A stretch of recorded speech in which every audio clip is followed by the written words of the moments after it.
Olá, mais uma vez eu estou aqui com vocês, Pastor Sandro Wilkes. Lembrando, vá lá na descrição do nosso link, veja lá as nossas redes sociais, se inscreva, nos siga, né?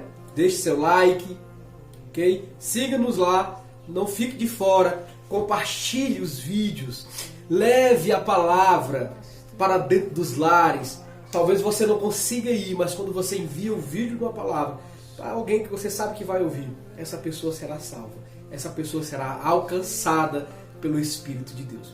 Eu quero falar algo que rapidamente para nós, no dia de hoje, sobre Cristo assumir o nosso lugar. Ele estar aonde era para eu estar e pagar o que eu deveria pagar. Ele trocou de posição comigo. Paulo diz, e Pedro também diz, que foi o justo pelos injustos. Aquilo que era para mim, ele assumiu no meu lugar. Então Pedro, na sua primeira carta, no capítulo 3, versículo 18, diz assim: pois também Cristo morreu uma única vez pelos nossos pecados. Uma única vez pelos seus pecados. O justo pelos injustos, para nos conduzir a Deus, mortos na carne, mas vivos no Espírito. Por que mortos na carne? Porque essa carne aqui ela não tem mais proveito de nada. Mas Paulo diz que ela pode ser vivificada pelo Espírito Santo de Deus, lá no livro de Romanos capítulo 8. Depois seria outra conversa que nós poderíamos estar aqui, né, conversando, falando sobre a palavra de Deus. E é muito interessante esse texto de Romanos capítulo 8, quando Paulo diz que o Espírito daquele que ressuscitou Cristo dentre os mortos vivificará o nosso corpo mortal. Quando Pedro diz morto e sim na carne, é porque a nossa carne ela está morta por causa do pecado. O pecado foi condenado à carne. Por isso que nós receberemos um novo corpo no céu. Por isso, quando nós formos transladados, ou nós chegarmos a morrer, seremos levados ao céu e ali nós receberemos um novo corpo. Mas eu não quero falar disso agora. O que eu quero falar com você é sobre a justiça de Deus, o sobre ser justo para Deus. Muitas pessoas atribuem ser justo para Deus porque elas não bebem, porque elas não fumam, porque elas não se prostituem, porque elas não adulteram, porque elas não são corruptas, porque elas não mentem. Isso não faz você de uma pessoa justa. Isso faz você uma pessoa íntegra, uma pessoa de caráter, que está dentro do atributo de justiça. São sinônimos também de ser justo. Mas esse ser justo aqui para Deus é o que vai preencher aquilo que ele estava procurando na terra, como ele descreve lá no livro do profeta Isaías: os meus olhos estão sobre a terra a buscar um justo, e não achar um justo sequer. É esse tipo de justiça que Pedro está dizendo que foi o justo pelos injustos. É esse tipo de justiça que somente a morte de Jesus traz sobre nós. Não é você saber repartir um pão. Ah, eu estou sendo justo nos meus negócios. Não estamos falando disso. Isso é ser humano. Eu não trair a minha esposa não é porque eu seja santo ou porque eu seja justo. Não. Isso significa que eu sou uma pessoa de caráter, que eu sou uma pessoa de honra, eu sou uma pessoa respeitadora. O que torna o homem justo diante de Deus é aquilo que Deus fez e não aquilo que o homem é. Paulo deixa isso bem claro lá no livro de Romanos capítulo 3, que o homem não será justificado, não receberá a justiça de Deus mediante obras. Não é porque você dá cestas básicas, não é porque você é caridoso. Estas coisas nos tornam melhores pessoas, nos tornam boas pessoas. Mas o que me torna justo na justiça do meu Deus é eu receber aquilo que Ele fez através de Jesus Cristo. É eu ser lavado pelo sangue de Cristo. É eu ser regenerado pelo Espírito Santo. É eu ser transformado pelo poder da ressurreição de Jesus. É isso que me torna santo e justo diante de Deus. Por isso que é graça. Por quê? Porque foi me dado sem eu merecer. Ele acreditou isso em mim. A Bíblia diz lá no livro de Romanos capítulo 4 que Deus imputou a Abraão justiça. Ele colocou sobre ele, acreditou. Abraão não fez nada. Abraão creu, andou em fé. Teve atos de justiça. Atos de fé. E andar sobre a palavra de Deus é andar sobre fé. Deus disse a Abraão: eu quero Isaac. A Bíblia diz que foi o dia que ele se levantou mais cedo. Pegou a lenha, separou todo o material, chamou seus servos, colocou tudo sobre os jumentos e foi subindo para o monte. Quando chegou num certo lugar, ele disse para os seus servos: fiquem aqui que eu subirei com o garoto, nós iremos adorar ao Senhor. Isaac disse: pai, eu vejo a lenha, eu vejo o cutelo, mas cadê o cordeiro? E Abraão disse: Deus preparará um cordeiro para si.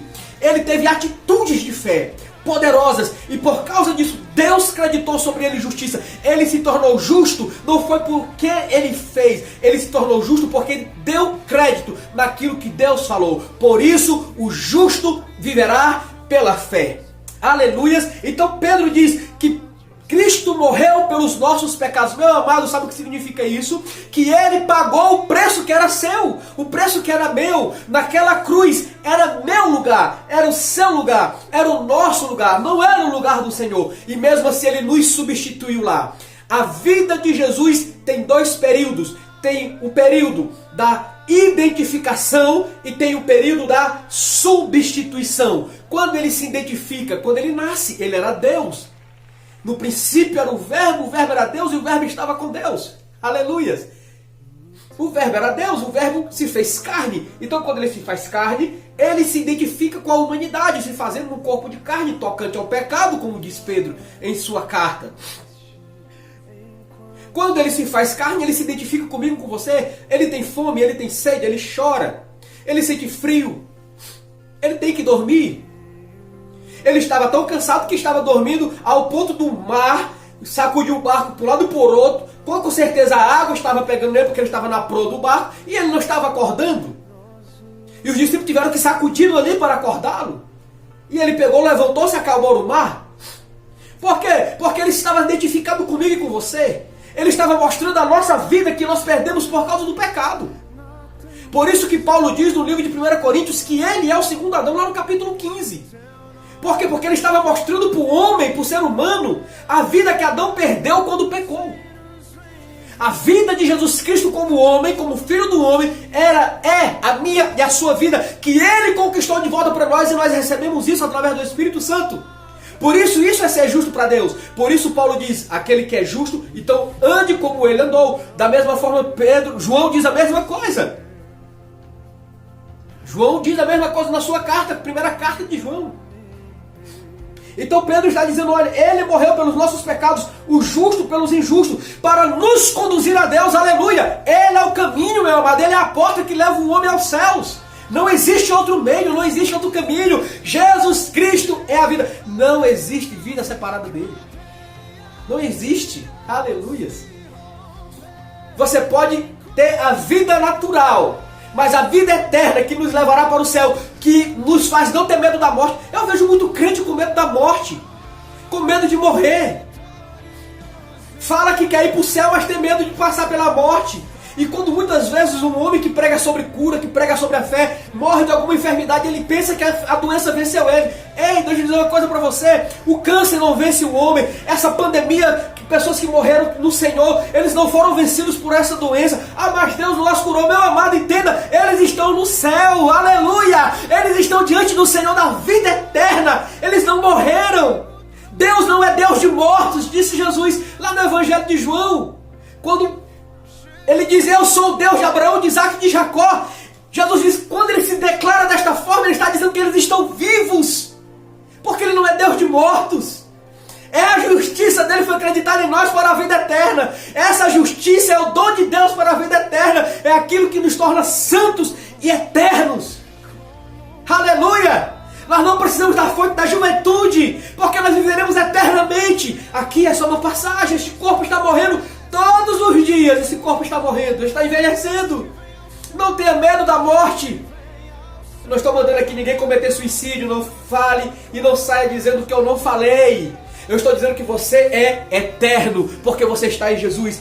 Ele nos leva vivos no Espírito para recebermos um novo corpo glorificado. Olha o que aqui fala no livro de Romanos, capítulo 3.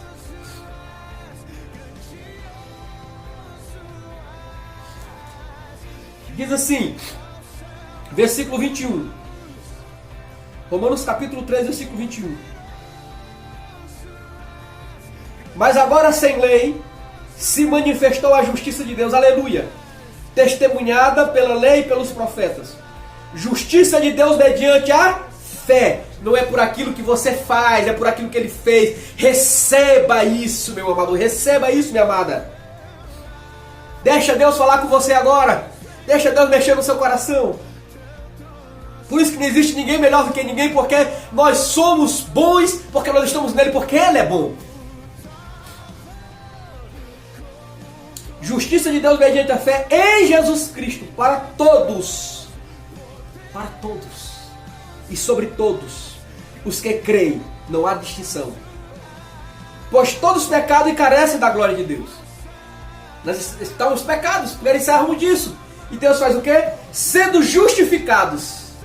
Presta atenção, no versículo 23 ele diz, todos pecaram e carecem da glória de Deus. Aí no versículo 24 ele diz, fomos justificados. Então, lá no Pedro diz o quê? Que Cristo morreu pelos nossos pecados para nos conduzirmos a Deus, mortos na carne, mas vivificados no Espírito. Sendo, pois, justificados gratuitamente por graça. Parece até redundante, mas não é. Aleluia! Mediante a redenção. Que é redenção? A libertação. O pagamento dos nossos pecados. Que há em Cristo Jesus. Você é livre! Aleluias! Esta justiça nos trouxe a liberdade dos pecados. Por isso Paulo diz assim, quem tentará acusações contra os eleitos de Deus, se é Deus quem te justifica? Sabe por que Paulo disse isso? Porque Jó foi acusado pelo diabo diante de Deus. O diabo foi e disse, tu não está vendo o teu servo Jó? Deus disse para ele, não vê meu servo Jó? Homem íntegro. E o diabo começou a acusá-lo. Tira tudo que tem. Hoje ele não pode mais fazer isso. Por quê? Porque é Deus quem te justifica. Por isso que Paulo diz, quem tentará acusações? Quando ele diz quem, ele está englobando todo mundo. O próprio diabo, todo mundo.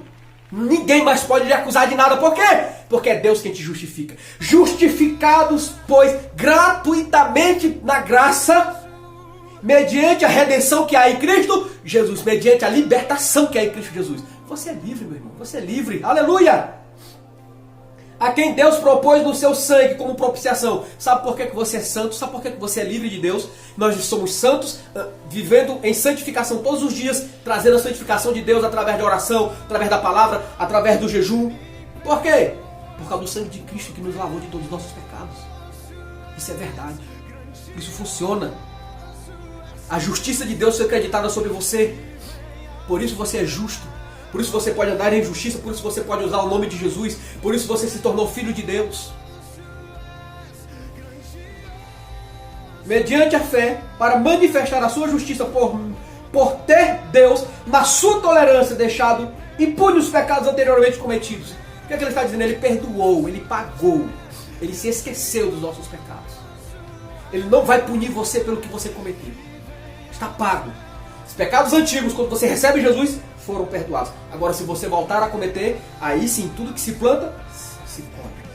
Tendo em vista, versículo 26, tendo em vista a manifestação só da sua justiça, no tempo presente agora, para ele mesmo ser justo, olha só, manifestando a sua justiça no tempo presente, para ele ser justo e justificador daquele que tem fé em Jesus. Ei, você tem fé em Jesus? Então você foi justificado por Deus. Os seus pecados foram perdoados. Você é livre, meu irmão, minha irmã. Você é livre. O diabo não pode mais lhe acusar. As doenças não podem atacar a sua vida porque você é justo. O que dava força para as enfermidades, para as coisas, era a lei, era o pecado. E tragada foi a morte pela vitória na cruz.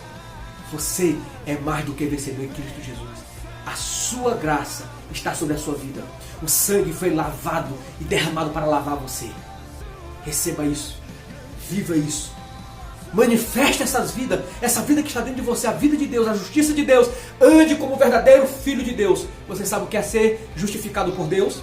Ser justificado por Deus é estar diante dele, estar diante de Deus, diante do trono da graça de Deus, sem medo, sem culpa, sem complexo de inferioridade, como se o pecado nunca tivesse existido. Isso é ser justiça de Deus. Isso é ser justificado por Deus. Amém, queridos? Receba essa palavra. Que essa palavra invada seu coração. Derrame graça sobre a sua vida. Eu declaro shalom da parte de Deus para você. Amém. Receba isso em nome de Jesus. Fica aqui o meu abraço. Compartilhe essa mensagem. Mande para as pessoas. Vamos levar Deus para dentro dos lares em nome de Jesus. Amém, queridos? Fiquem na paz.